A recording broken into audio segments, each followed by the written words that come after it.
બનાસકાંઠા જિલ્લામાં કાંકરેજ અને ઓગળ તાલુકા પંચાયતના વિકાસની કામની ગ્રાન્ટ આયોજન શંકાના દાયરામાં સૌપુરા ગ્રામ પંચાયત દ્વારા આ બાબતે તાલુકા વિકાસ અધિકારીને પત્ર લખી રજૂઆત। આયોજનમાં કાંકરેજ અને ઓગળ તાલુકાના વિસ્તારના અમુક ગ્રામ પંચાયતને આયોજનમાં કામ નહીં મળ્યું તેવો પત્રમાં ઉલ્લેખ। ત્યારે તાલુકાના અમુક ગામોમાં ગ્રામ પંચાયતોને વિકાસની લાખો રૂપિયાની ગ્રાન્ટ ફાળવવામાં આવી છે। ત્યારે પત્રમાં ઉલ્લેખ કરાયો ગ્રામ પંચાયતને વિકાસના કામ માટે સૂચન મંગાવી ગ્રાન્ટ ફાળવવામાં આવે। ત્યારે હાલ તો સૌપુરા સરપંચ ગ્રામ પંચાયત લેટર ઉપર પત્ર રવાનો કર્યો છે। તાલુકા વિકાસ અધિકારીને હાલ તો પત્ર વહેતો થતા તાલુકામાં તર્ક વિતર્કો થઈ રહી છે। તૈયાર આગામી સમય જોવું રહ્યું કે આ બાબતે લોકમુખે એવી ચર્ચામાં ચાલતી હતી એક્ટ્રોઈની ગ્રાન્ટમાં કોણ લીધા 7%।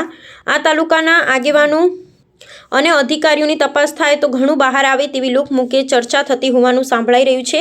સાચું હોય તો શરમજનક કહેવાય। કાંકરેજ તાલુકાના આયોજનમાં શા માટે મીડિયાને બાકાત રાખવામાં આવે છે? કાંકરેજમાં આયોજન કેમ કરવામાં નથી આવતું? છેલ્લા 15 વર્ષમાં ભાજપ સરકાર દ્વારા કરાયેલા વિકાસ કામોની તપાસ કરવામાં આવે તો દૂધનું દૂધ અને પાણીનું પાણી બહાર આવશે તેવો કોઈ